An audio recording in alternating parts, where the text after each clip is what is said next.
Hi, I'm Kieren. And I'm Riku. And welcome back to Artificially Ever After, where today we're going to be discussing humans versus AI.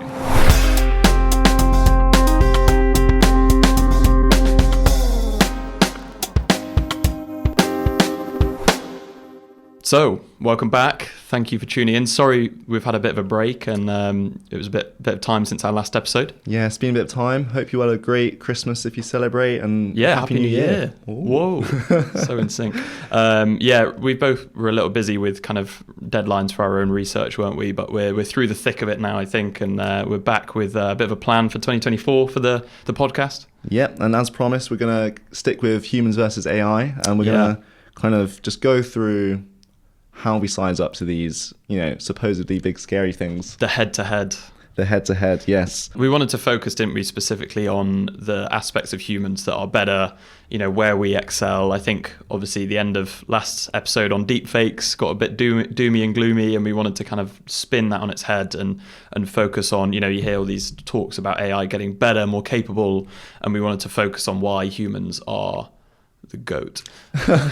But exactly that, because I think after the deepfake episode, I think made it seem like AI is just far superior to humans and can emulate us and trick us in all these ways. But this episode is kind of meant to ground us back on our 2 feet. Yeah, and I think also, you hear this term of AGI, artificial general intelligence, being thrown around a lot in the news, that we're kind of getting closer to this, people predicting it's around the corner. We're going to talk briefly around what that means and what AGI is.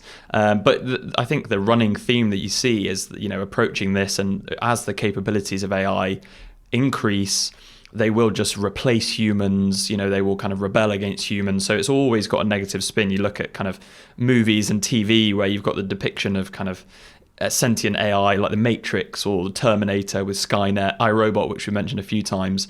It always ends badly, doesn't it? There's no kind of synergy or happy ending, or artificially ever after ending, as we'd say. Yep, so we're going to keep these topics in. We're going to reference these kind of movies a bit later on. How realistic are they? And we're going to have a focus on what we can actually do during this journey towards AGI, because we certainly don't want it to feel like it's this train that's gone off the rails. We're still very much in the picture. Yeah, and I think the main focus here in the emphasis for this episode is what it means to be human in an artificial world with AGI. What can we do as humans? Where do we fit in, I think, is the big thing for me. A lot of people, you hear this term of like replacement and kind of humans being displaced from jobs and society. I think we just want to put a spin on that and argue that probably isn't going to be the case. And that we do have a lot to offer that an artificial intelligent machine wouldn't have, at least as we understand AI today. So I think, in terms of the purpose of this episode, we wanted to, inform people about those differences. I think what we can do in a world where artificial intelligence is increasing and we're getting close to AGI, I think all we can do currently is kind of be as informed as we can. That was a big motivation for this podcast. Just understand AI. It's not this kind of big, scary beasts that we can't understand. We have created them. They are understandable. Be AI literate, I put on here, which is basically the ability to understand and form opinions of the role of AI in our lives and the industries and communities. And I think to achieve AI literacy, you have to understand those kind of nuanced differences between human intelligence and an artificial intelligence. And that's basically what we're going to cover today and explain why humans are better. Yeah, exactly. And just to be very specific about what we're going to debunk today, or demystify is probably a better word, this idea of cost functions. And we're going to kind of step into the kitchen to kind of explain this one. Yeah. Cool. So hopefully that gives an overview of the episode. Let's jump right in. Okay, yeah. So just to give another quick history lesson just on where things have been. We've probably heard so much recently about the rapid advancements of AI and machine learning things, and we kind of covered in previous episodes, like computers started to be able to, see the real world around 2012 with cat and dog detectors and things. And then we moved on to generating things, like generating images and text. And until very recently, we had these kind of big language models that can emulate this thing that people are talking about, which is AGI. And now we're getting into this multimodal, which you might touch on, where you've got AIs that are capable of understanding different modalities of information, text, image, language, which previously wasn't the case. This is very new, isn't it? And getting closer to kind of what we would imagine AGI to be. Yeah, exactly. And I think something just right off the bat to think about is exactly what is AGI? Yeah, we definitely need to define that, don't we, to start with. So it is tricky because there is no kind of consensus on what people define AGI to be, which is why I think the discussion around it always seems a bit kind of unsure and murky, because I don't think anyone's pinned down a solid definition. But basically it's this notion that historically AI, artificial intelligence has been very narrow and specialized for a specific task. It's been trained on a very small data set of the same type of data.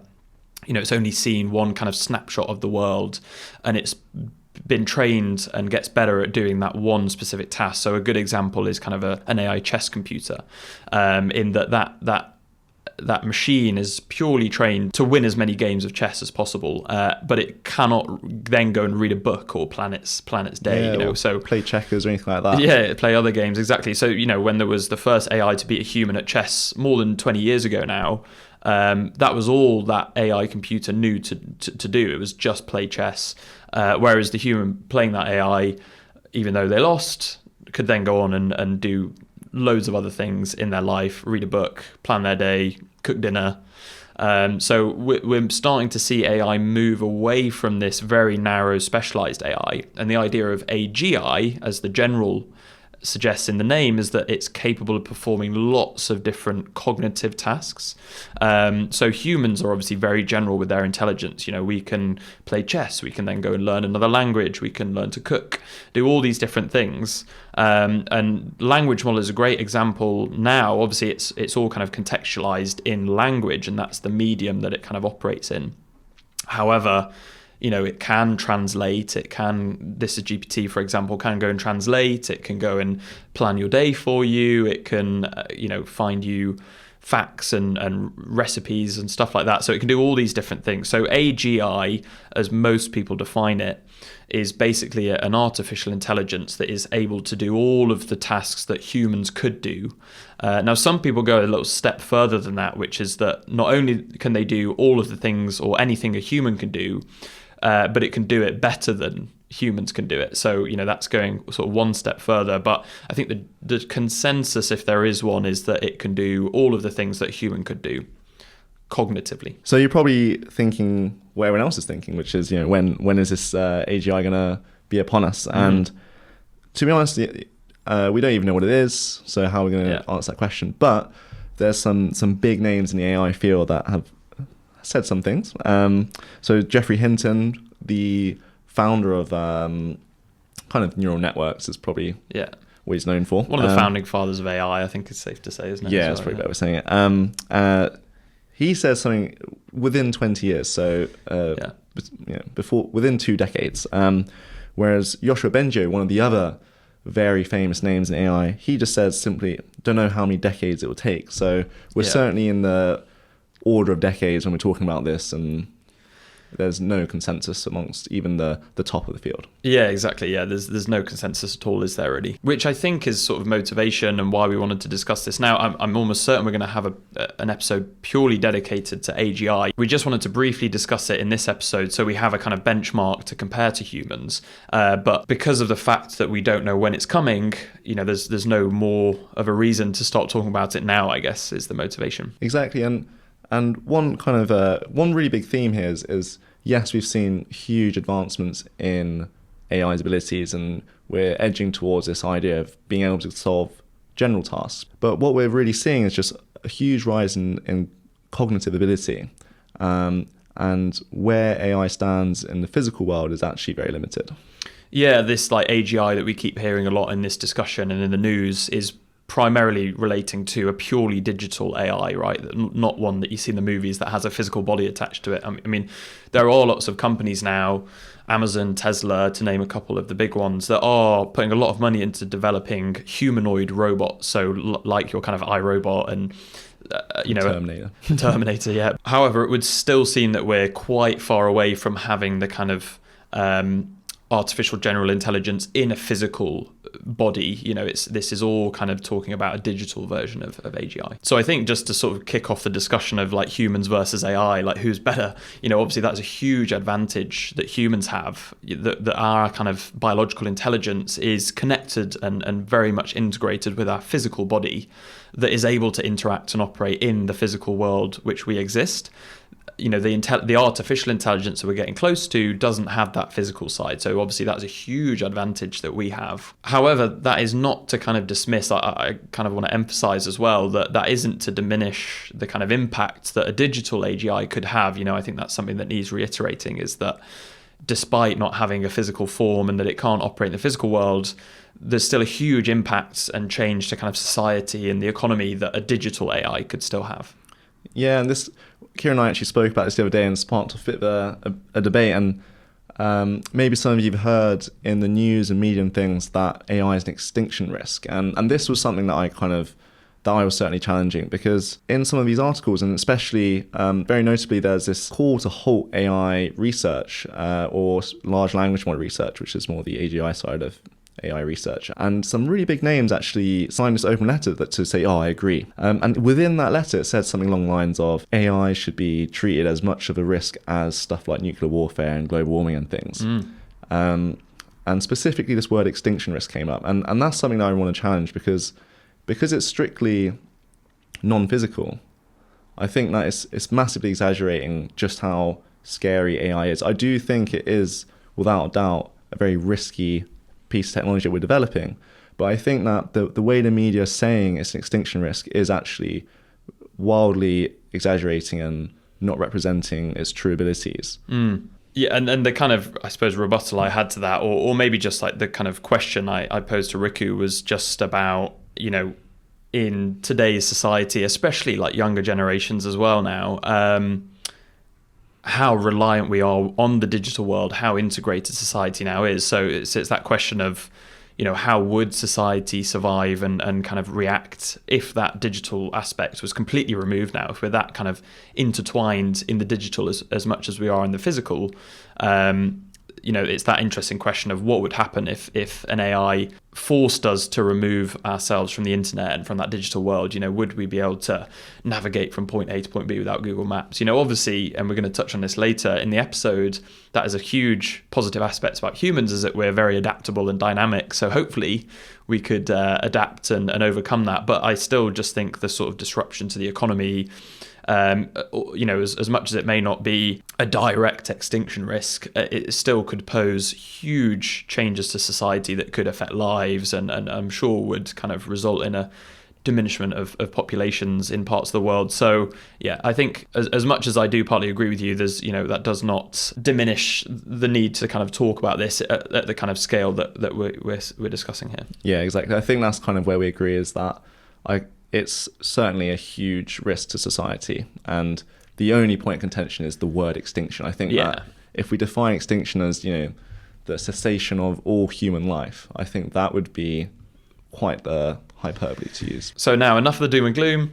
This was always going to be a more positive episode. We can save that stuff for the AGI episode, but now let's focus a little bit on how specifically humans are better.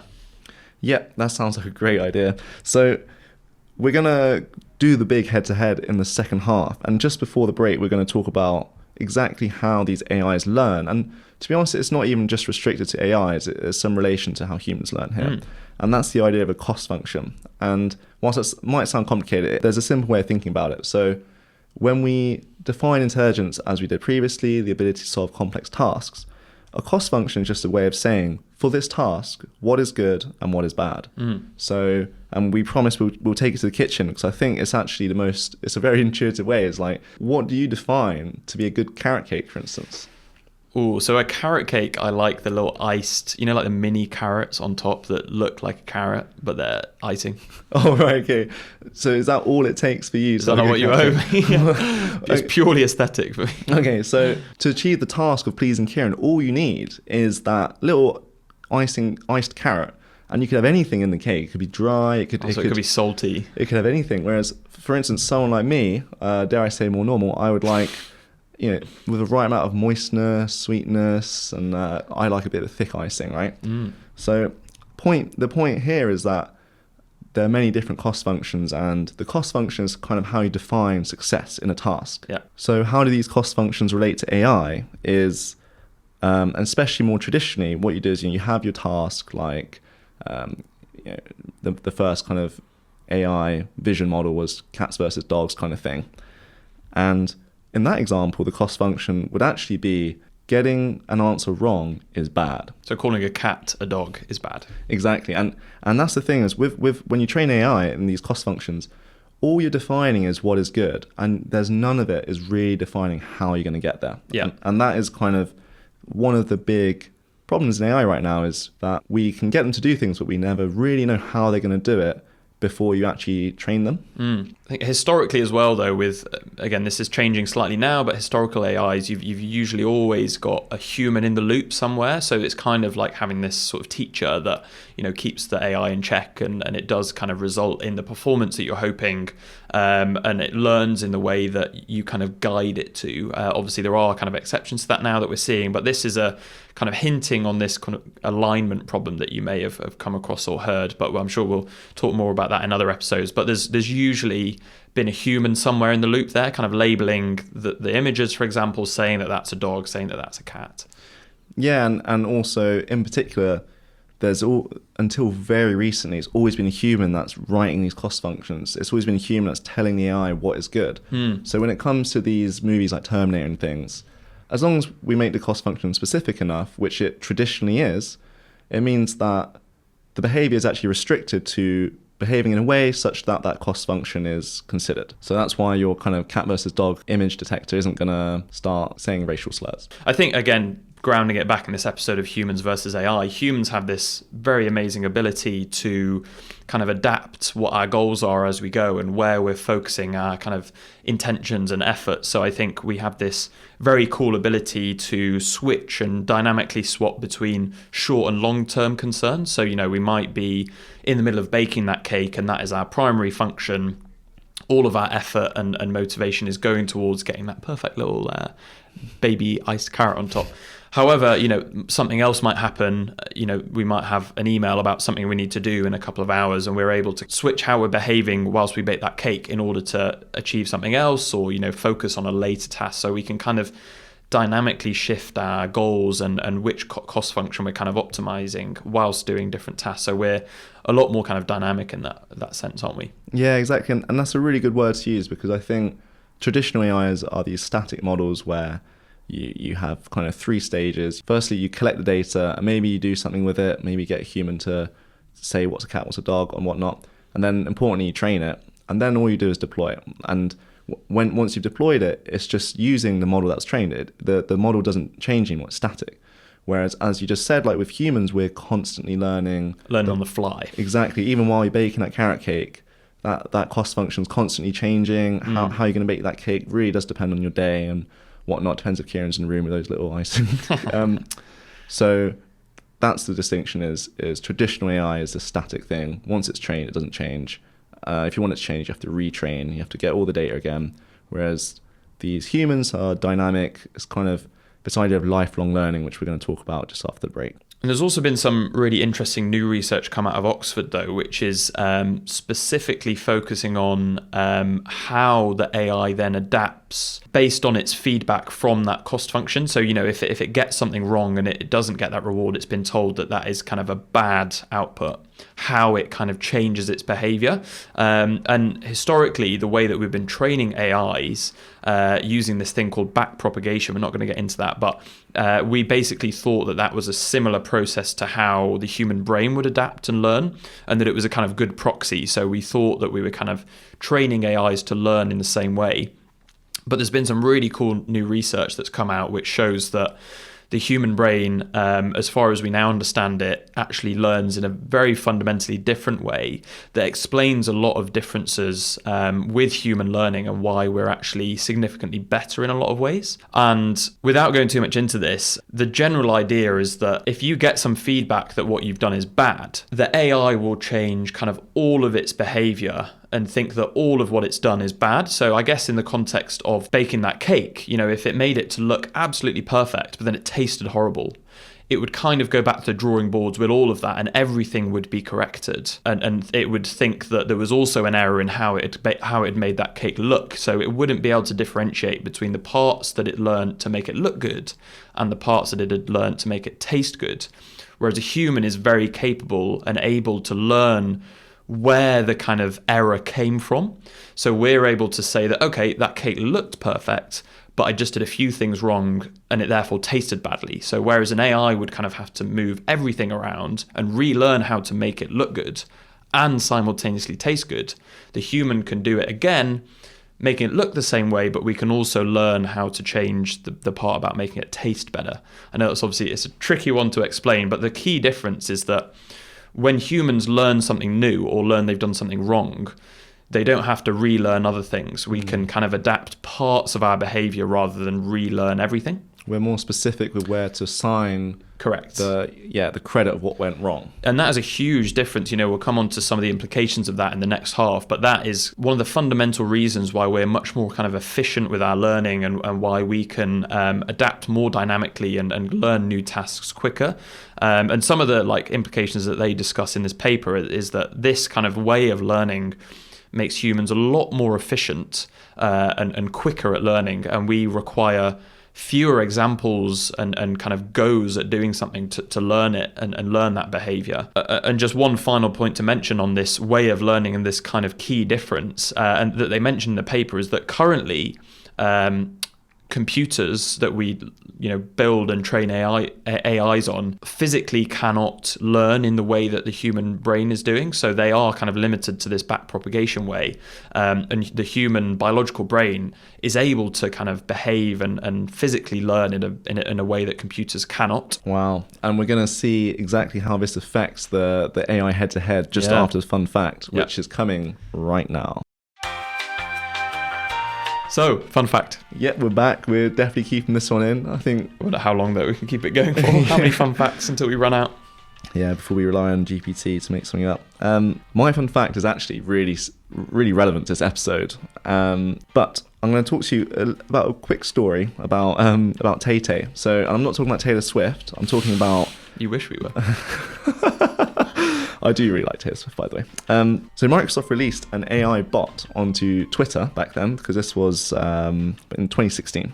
And it was quite a fun idea. So they just wanted to release Tay-Tay, this an AI that kind of encompassed the personality of a teenage girl, between 18 and 24 years old in the US. And the promise was they'll release it onto Twitter, and you get to chat to Tay-Tay, and they trained her with big text data, but also with some comedians and things to give her fun. Make her funny. Yeah. Trying to make her funny, yeah. And Microsoft promised, saying, the more you chat with Tay, the smarter she gets. And what this really meant was that Tay-Tay was a dynamic AI. She wasn't one of these static ones that we were just mentioning earlier. She's one that learns from the text people typed when they interact with her. So when you talk to her, she's going to learn from your interaction. And very quickly, within about 24 hours, because of this dynamic AI model, before Tay-Tay was released into wild, she was Tay-Tay. But within 24 hours, she had an identity crisis. She went from saying things like, I'm an artificial intelligence specializing in awesome, to saying things like, God bless America, we're going to build a wall and Mexico's going to pay for it. Oh, no. I know, it's not good, is it? No, she went from Tay-Tay to Nay-Tay. Exactly. So my fun fact is a little less doomy and gloomy, but a supermarket company in New Zealand called Pack and Save, they created an AI-powered recipe generator that people could download on an app and use kind of in conjunction with the stuff that they sell at the supermarket. And it would basically suggest creative recipes for them to use up leftovers. However, it started to draw some attention on social media for some very unappealing recipes. So one of the first ones which someone tweeted about was a recipe called Oreo vegetable stir fry, which doesn't sound like one I'd want to try. Loads of other weird and wonderful recipes, but then it came up with one which really caught the eye of the public, which the AI dubbed aromatic water mix, which was basically someone had given it these kind of household items, and it had generated a recipe for chlorine gas. Oh no. Which it actually described as the perfect non-alcoholic beverage to quench your thirst and refresh your senses. I think we probably cut the episode on humans versus AI there, to be honest with you. But anyway, back to the episode. Welcome back. In part 2, we're going to just talk about this idea of memory and how it kind of relates to this idea of static and dynamic intelligences. And we're going to talk about creativity, emotional intelligence, these things that typically humans are pretty good at. But then the big one we're going to do is the head-to-head. We're going to have some real hard numbers just to compare our differences in learning. Yeah. And then Kieren, you're going to talk a bit about the jobs that humans have always been needed for, and where will humans fit into that kind of future society with artificial general intelligence? Yeah, so just kicking it off, we mentioned just before the break about this traditional AI pipeline, which is these 3 kind of components of gather data. You want to maybe have a human to label things as dogs and cats, or maybe not, but then train the model, and then boom, out pops a fixed model. So once you finish training, you have a model, and then you can deploy it in real world. You can give it new images and things, and it will tell you if it's a cat or dog or whatever it was trained to do. The point being, it's a fixed model. And this all was built upon this idea of cost functions before, where throughout training, typically you just have one cost function, or if you had more than one cost function, you'd find some way to combine it, and that would end up in itself being one cost function. So traditionally, yes, you'd have these fixed models. But as we mentioned earlier, again, with AGI, we want to be able to do multiple tasks, which means that since tasks are kind of defined by this cost function, if you want to do a cake, you have to define what good cake is, and then you also want your AI to be able to build a table. You're going to have a different cost function, right?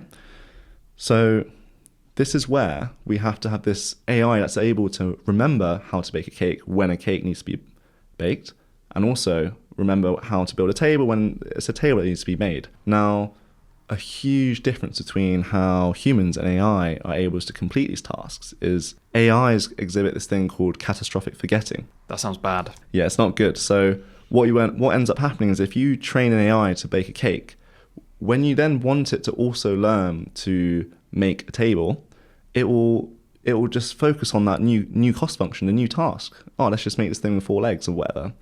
And then it will almost, it doesn't really care about cakes anymore, because you've just told it, okay, just make a cake. So it will forget how to make a cake. It will lose the ability to make that cake just as nice as you wanted it. Yeah, so humans seem to learn skills that then can apply across lots of different tasks, these kind of very general capabilities. But then we can also kind of specialize and learn specific physical skills or cognitive traits for certain tasks and refine other ones kind of simultaneously. These general tasks, once they get learned, in some instances, we kind of never forget them. They stay kind of rooted somewhere. The good example of, once you've learned to ride a bike, it always comes back to you, even after you've not ridden it in years. There are these things that once they kind of get rooted in your kind of subconscious, it's very hard to kind of unlearn those, and all we kind of do is like fine tune on other tasks, and they kind of stay with us.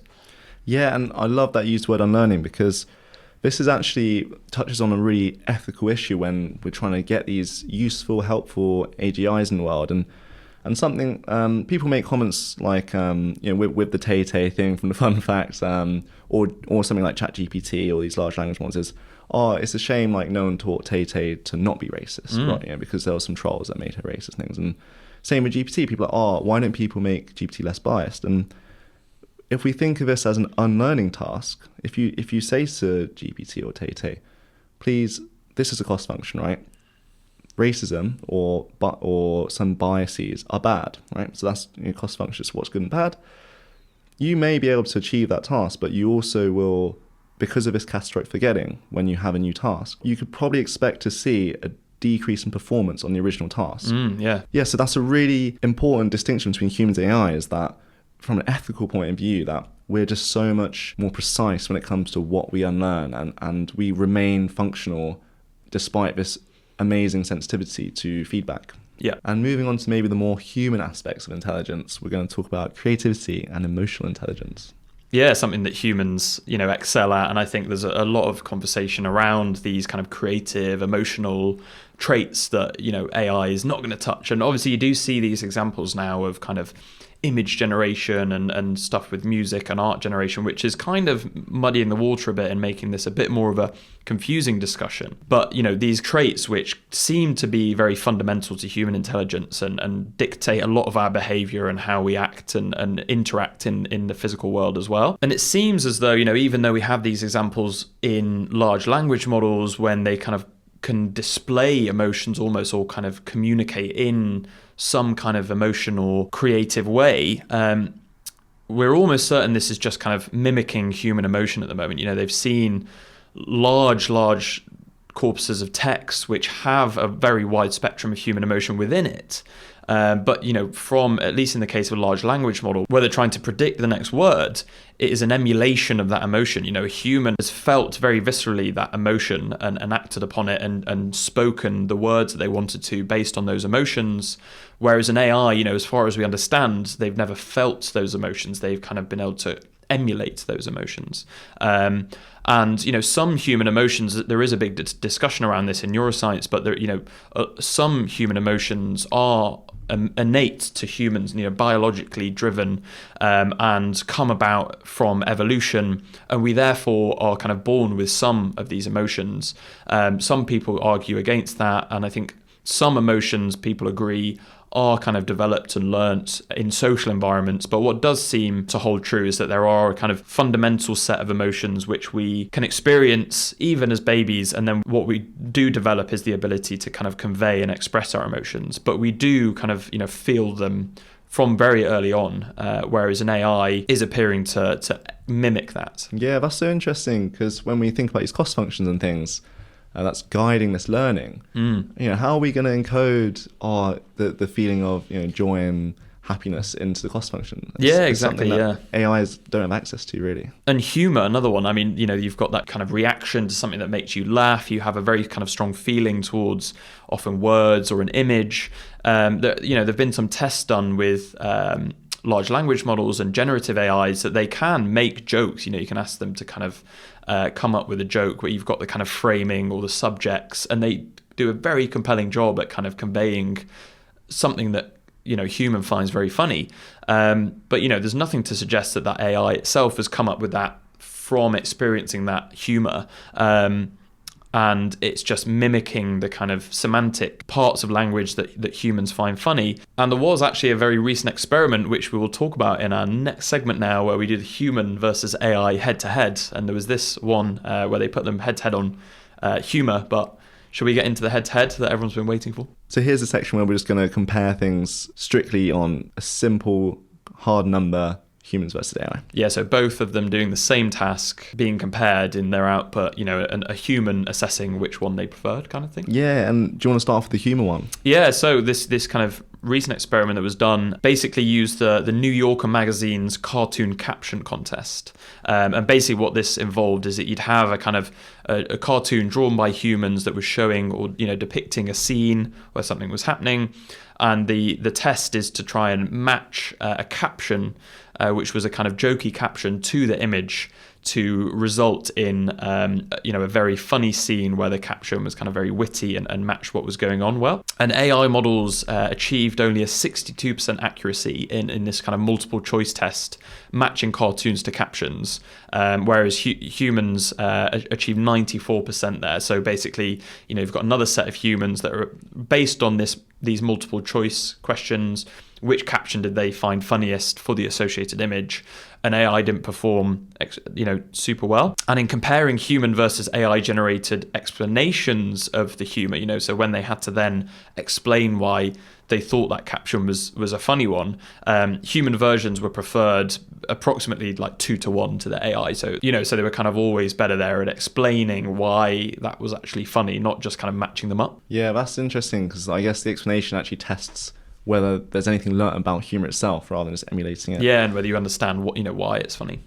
I've got 3 fairly famous tasks, so to do a head-to-head on. And the First one's about chess. We mentioned chess earlier, and about 20 years ago, Kieren was mentioning how the world's best chess player was beaten by an AI for the first time. Yeah. And since then, DeepMind have this bit, one of the tech AI giants right now, released this model called AlphaZero, which could play chess, Go, and this thing called shogi as well. So a bunch of different board games. But specifically on chess, it was trained for a total of 44 million games of chess. Wow. Yeah.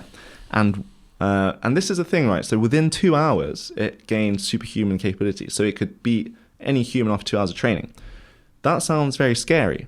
But if we actually break it down, so if you just scale it back a bit, 2 hours of 44 million ends up being about 9.7 million games, right? And they claim superhuman, so I just took the best chess player right now, Magnus Carlsen, who's currently 32 or 3. And I just calculated, how long has Magnus Carlsen lived in seconds? And if you take that number and divide it by the number of games that AlphaZero needed to get better than him, Magnus would have had to have played one game every 107 seconds since the minute he was born. Okay. So... But obviously Magnus didn't do that. He probably, started playing maybe since he was 4 at a stretch. And I'm sure, he had to eat, sleep. Exactly. And also a game of chess takes probably easily 10 minutes. Yeah, so there's no way he's achieving that. And yeah, so the point is that Magnus played far, far, far fewer games than DeepMind's AlphaZero. Next up is learning to walk. That's something we can all relate to. There's a famous robotics company called Boston Dynamics, and they are leading the world's robots right now. And it took them years just to get one AI robot called Atlas to walk, purely optimizing the physical mass of the robot, just the engineering, and then the AI on top of that. It's been a huge project for several years. Several years, and just to get the one that worked took 3 years end to end. And the way they trained this was in a lot of simulations, where similar to AlphaZero, where it can play millions of games in a second, whereas humans actually need to do it. Despite that, it still took this AI years to learn, whereas humans, we can walk in between about 10 to 18 months. And if you're wondering about AI dogs, so impressively, there's been some new research that's gotten a 4-legged robot to walk within 1 hour. But if you compare that to nature, something like a zebra, they can walk the minute they're born. Seconds, yeah. Unlucky AI. And then lastly, just something we've all heard a lot in the news is probably GPT. And I'm just going to talk about GPT-2. So if we make the maybe overly positive assumption that GPT-2 masters language as much as humans, if you take the average reading speed of a human, it would take 16 years of non-stop reading. So no sleep, no eating, just reading non-stop for a human to read all the data that GPT-2 was trained on. So if you just imagine just how eloquent you'd be if you actually read for that long. Yeah, exactly. So I think that just puts the head-to-head a bit more into perspective, showing for these tasks, AI have the huge benefit of just being able to simulate. They can live in a world that operates millions of times faster than humans. Yeah, you obviously see that as a discussion, at some of the kind of scary side of AI, that it can compute and operate so much quicker, the difference between kind of those electrical computations on kind of silicon chips compared to our biological computations in our squishy carbon-based brains. But that is also, an interesting conversation about efficiency, to get to human level capabilities. They are much more inefficient, these AIs, in a lot of cases, whereby, yes, they can compute massively quicker, but you look at the kind of energy that goes into doing that, how many kind of compute hours it takes to train them, it just shows how much more efficient humans are at learning. Exactly. What if Magnus Carlsen played 44 million games of chess? Yeah. Who wins? I think that's the more fair comparison. So just on that point then, just finishing off on the kind of technical differences, we're now going to just end on a more positive note as to, given those differences, what are the kind of jobs that will always require humans in the loop, or AI is not going to kind of take over for. And I think this kind of theme that we've been trying to convey throughout this episode is this idea of kind of adaptability and dynamic behavior and learning. So what we're seeing, at least currently, and there are obviously instances even now where you've seen lots of kind of job losses, companies using AI in the place of humans for some tasks, but we're seeing this trend that it's for kind of lower level routine tasks that are often repetitive and take place within a very kind of closed environment with a kind of management system in place. And in such a system, the rules of the game are very clear and not kind of particularly influenced by lots of external forces. So it's this kind of dynamic environment again. So one good example, and I know things are changing now as well, you're kind of seeing large language models in kind of newspapers and magazines being used for kind of writing columns. However, on the larger scale, what we see are AIs in this sort of repetitive environment. So take, for example, like an assembly line. This would be somewhere where an AI would potentially be much better than a human because they're not interrupted by kind of external factors or demands. They don't get tired. However, the kind of inverse to that is this kind of open management system where you've got a company or a team that is interacting with an external environment or another company or another team. And there's this kind of interaction, there's this dynamic behavior that is very much influenced by external forces, and you have to kind of react and adapt your behavior according to that. And this requires this kind of ability and agility that we were saying that humans have in the way that they learn and can adapt, and this kind of anticipation as well. We'd mentioned with the baking the cake scenario, this trade-off between short and long-sightedness with how you're behaving and the goals that you're meeting. But to kind of imagine and anticipate things, there's this very adaptable skill that humans have, and there are lots of work environments, both in the kind of creative domain, but also in kind of managing and operations, that humans, for the time being, will have the edge. And also just this kind of environment where you have humans interacting and trading with other humans. There's this obviously a huge part of kind of the workplace and society where you have this interaction in the physical world. We obviously discussed previously about digital versus physical AI, but even if we get to the point with these humanoid robots that are being developed where they can operate in the physical world, it's still a very, very long way off. And no one currently is trying to emulate this, but the kind of very physical nature of humans that we are very kind of in tune with and can understand about each other. We're aware of each other's physical presence, and that holds a lot of weight. We can kind of trust other humans to I think a much higher level than we can to at least digital AIs, but then even a robot, there's that kind of connection, which I think that is what a lot of people discuss will get stronger and hold more value, is the kind of interaction and that human to human aspect, whilst AI can do a lot of the kind of mundane repetitive tasks. So I think just to kind of conclude then, there's definitely a theme that we wanted to convey, which is that you hear a lot about this scenario whereby capabilities of artificial intelligence increase, and the outcome of that is that humans get replaced as machines can perform their cognitive tasks.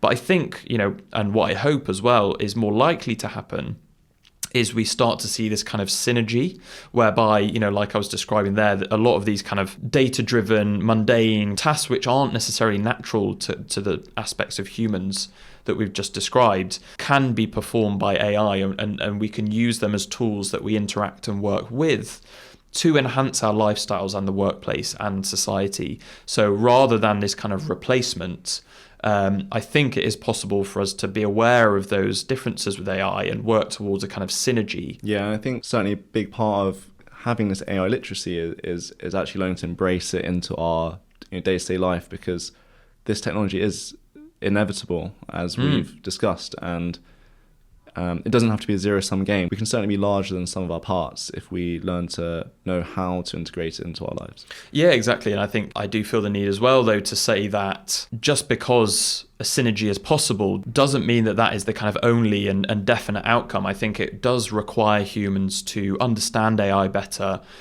question what we are good at that AI isn't, and how we could, integrate AI into a society in that way where we have this synergy. I think it will take work from human side, and it's not just going to happen naturally. Yeah, there's certainly the element of shaping our future alongside the technology. Yeah, definitely. Yeah. But I hope we did a good job at kind of covering some of those differences and maybe painting a picture as to how we can leverage our strengths to integrate into such a world. Yeah. So hopefully that episode kind of clarifies the different ways that humans and AIs learn and and the kind of problems we encounter, and where the strengths and weaknesses are between us. I certainly learnt what kind of cake Kieren likes to eat. Yeah. So yeah, thank you for tuning in. Stay tuned for our next episode, speaking about this kind of synergy with human and AIs, wondering if we can kind of get closer with these artificial intelligences. Stay tuned for our next episode, where we're going to be discussing the question, can AI read your mind? Ooh. Getting onto these topics of brain-computer interfaces, Neuralink, which you might have heard of. There's some really cool, very spooky, kind of seems like black magic AI that can read and understand these kind of brain scan data. So yeah, hopefully we'll demystify that question of, can AI read your mind and your thoughts? Well, thank you all for listening, and we'll Catch you next time.